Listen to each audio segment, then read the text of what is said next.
Warning! This video contains language and subject material that may be absolutely, definitely, probably inappropriate for children.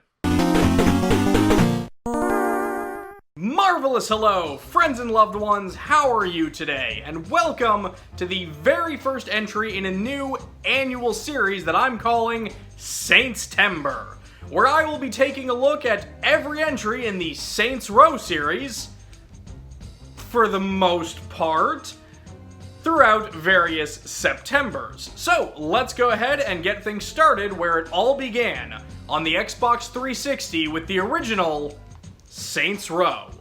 Way back when I did my top 10 not Megami Tensei video game franchises, I briefly touched on Saints Row, which may seem a bit odd to some of you. Longtime viewers of this channel, especially those who watch my top 10 games of the year videos, have probably noticed that my taste in games mostly gravitates towards indie games, and Japanese indie games.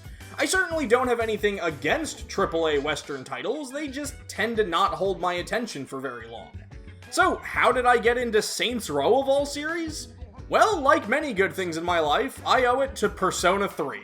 I've told the story of how I moved from Japan back to America right before Fest came out, but when I came back, I moved in with a buddy of mine and we liked playing games together, even if we did often have differing tastes. He and I made a gentleman's agreement to play one game at the other's suggestion.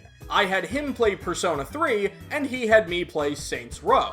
Of course, both of us ended up preferring to just watch the other one play the game while we cracked jokes, but the series stuck with me, and when Saints Row 2 came out later that year, well, I'll save that for another Saintstember. We're here to talk about the first game. In Saints Row, you're this dude, and by this dude, I mean however you wanted to customize the aforementioned dude.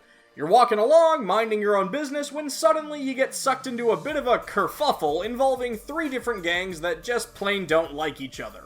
When you're about to be killed, your character, who is most frequently referred to as Playa, is saved by Julius, the leader of Stillwater's smallest gang, the 3rd Street Saints, and Troy, his second-in-command. Apparently something snapped in your brain during that gang fight because your character immediately goes from helpless bystander to unstoppable sociopathic juggernaut, and I wouldn't have it any other way. The plot of Saints Row is a relatively simple one. Those three other gangs control the majority of the city, and the Saints are determined to be the good guy gangsters by taking out the other gangs and making Stillwater a more peaceful place. In which case they totally recruited the wrong dude, because Playa is more than happy to steal cars, help drug dealers, and just be a general menace for funsies. The three gangs you'll be fighting are the West Side Rollers, who mostly deal in cars and street racing, the Vice Kings, who have their fingers in the pies of both police and the music industry, and the Los Carnales, run by a pair of brothers who supply most of the city's drugs. It's not the Los Carnales, it's just the Carnales. Los means it. In order to take these gangs down, you'll have to do all the missions and take control of all the strongholds in each of their storylines. You have the option of focusing on one gang at a time, but I personally kept things balanced and took care of them all evenly.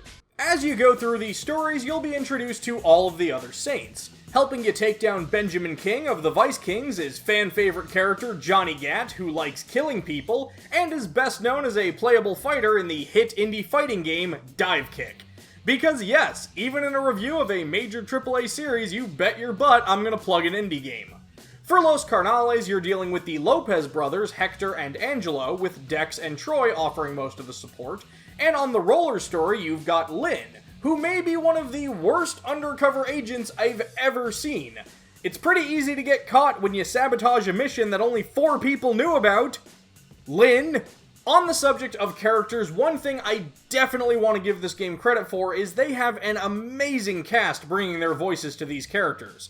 You've got Keith David, Tia Carrere, Michael Clark Duncan, Clancy Brown, Daniel Day Kim, Mila Kunis, David Carradine, and more. The actors in this game absolutely bring their A-game to the story, and I appreciate that. Something that is both fun and frustrating about Saints Row is its sense of utter chaos.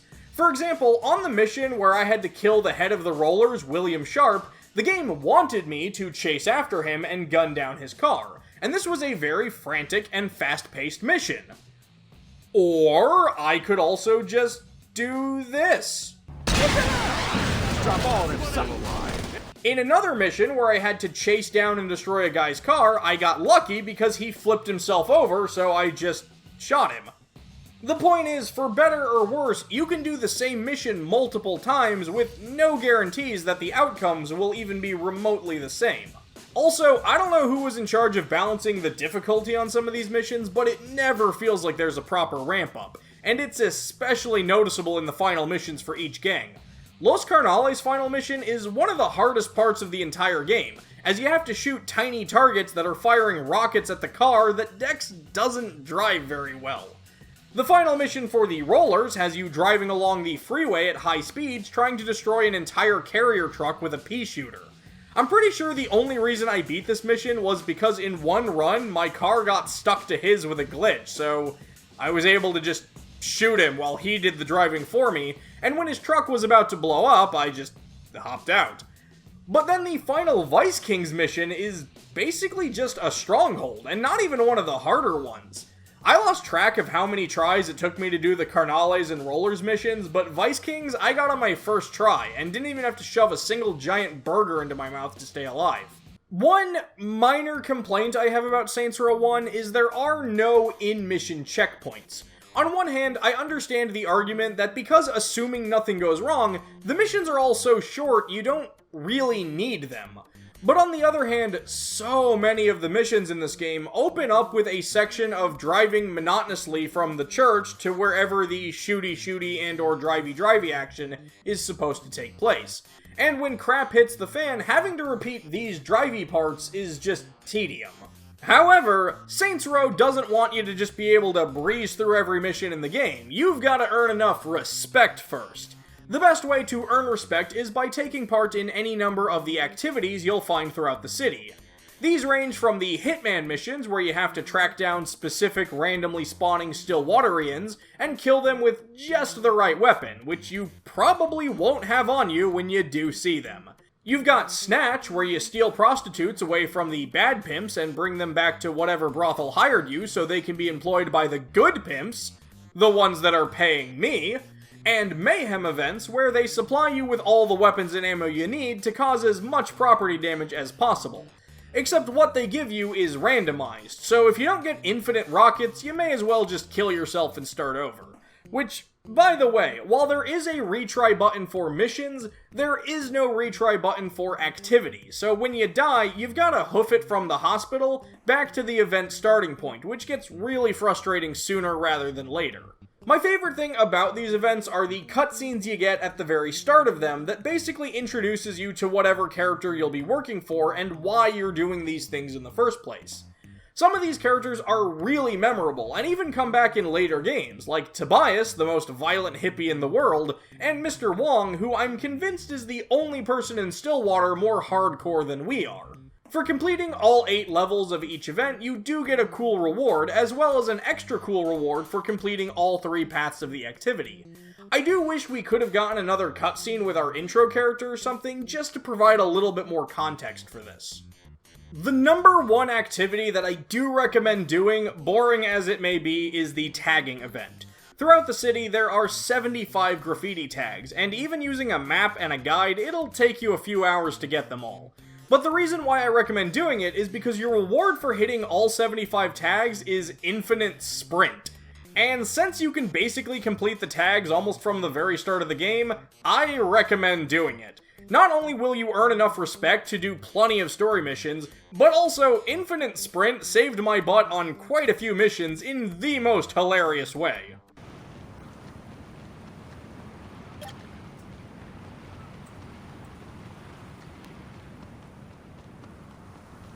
Another way you can earn respect that is pretty cool is when customizing your character, the quality of the clothes you wear can grant bonuses in the amount of respect you get. And naturally, as a member of the 3rd Street Saints, whose color is purple, you get bonus points for wearing purple. So I decked my guy out in a hoodie, like the character on the front box, and for reasons I cannot explain to you, I've always given my character round sunglasses and filled his face up with as many piercings as the game allows me to give him. Sure, the actual amount of bonus respect you get is about on par with dropping a single chocolate chip into the melting vat at the Hershey factory, but I definitely felt a sense of saintly pride wearing my purple threads, which I guess was the entire point. The main stories for each gang definitely have their ups and downs. I think in terms of story, the most interesting were the rollers, because it involved undercover work and had actual stakes and tense moments that made me care about these characters. But since most of the missions involved driving, which isn't really Saints Row's strong point, most of these missions themselves were kind of completely terrible. Then you had the Los Carnales. It's not the Los Carnales. Jesus, what's wrong with you? Whose missions were mostly fine, except for that last one, but the story was pretty boring. Because of that, I think the Vice Kings stood out to me the most. They weren't the best in story or gameplay, but their lack of any low lows, weirdly enough, put them on top for me. And now, I am going to spoil the ending of the game. I don't normally do it like this, but the ending to this game is really good and really important for future installments. So if you don't want to be spoiled, skip ahead to the time you see on screen. After taking complete control of the city, including killing the mayor and chief of police, Playa is invited onto the yacht of the new mayoral-elect, Richard Hughes, where supposedly everyone is killed when a bomb on the boat is detonated. The intensity of this scene is that, at that moment, it's pretty unclear who did this to you. You see Johnny's girlfriend Aisha checking her watch, we learn that Troy was actually an undercover cop, Dex seems to be MIA, Julius has a nice vantage point to see the explosion for himself, and even bit characters from the gang stories like Donnie and Luz, who would have some reason to want to see us dead, make an appearance. And until the sequel, the game doesn't really answer any of the questions you might have. The boat blows up, we do hear a splash implying we may have survived, and that's it. The credits roll. Full props to this game for saving the best and most dramatic cutscene until the very end. When you really look at it in hindsight, especially after playing the later games, Saints Row 1 really isn't anything special. It does a nice job of establishing the world and has a few good character moments spread throughout, but it definitely hasn't quite reached the charm and lasting appeal that later games would be remembered for. The game came out in a time when open city sandbox games were still called Grand Theft Auto clones, and Saints Row 1 definitely felt like it fell into that category more than future entries. There are definitely some elements here that just didn't help the series age very well. Playa as a silent protagonist, except for the very, very few times where he isn't, just doesn't fit well with the wisecracking supervillain you practically become in the later games. Also, in the first game, shops close at night, which sure allows you to do this horrible robbing minigame to earn a bit of extra respect, but wow, I am so happy shops in future games are 24-hour establishments. That said, one thing they took out of later games that I genuinely miss is the talk radio station K-Boom.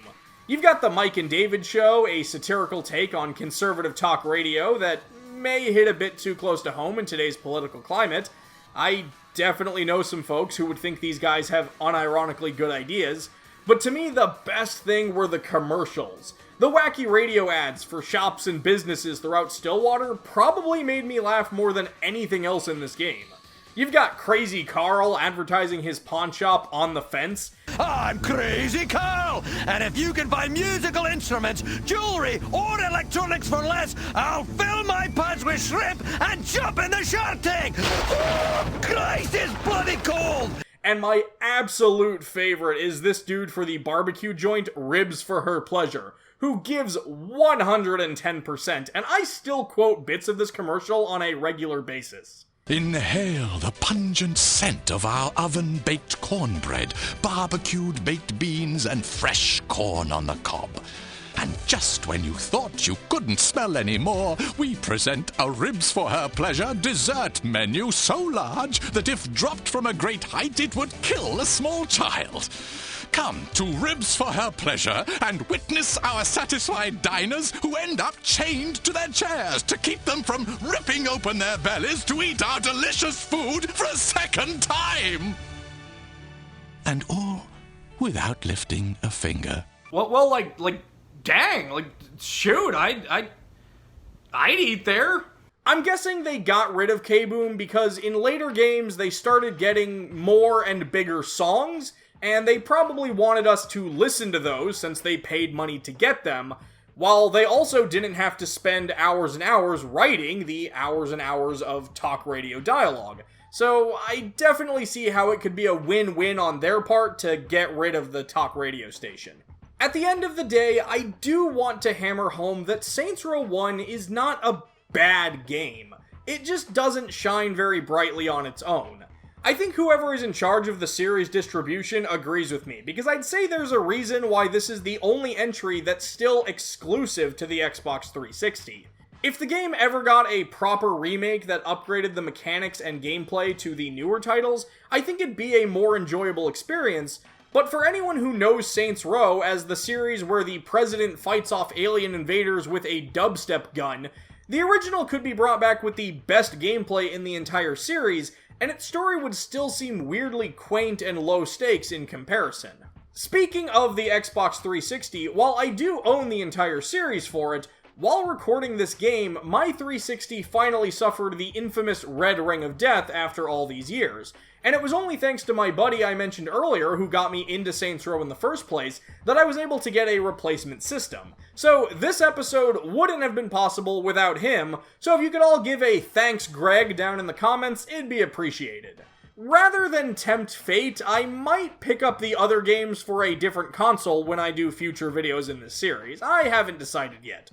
Saints Row is a nice little gangster story with some memorable moments and characters in it, but its main purpose was to act as a launchpad for what would definitely be lauded as way better games down the road. But that's not to say there weren't any seeds of the over-the-top wackiness that players fell in love with. Looks like they found Lynn's body floating in the river this morning. Don't worry, I'm on it.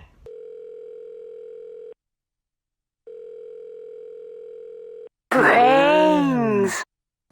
There! Good as new.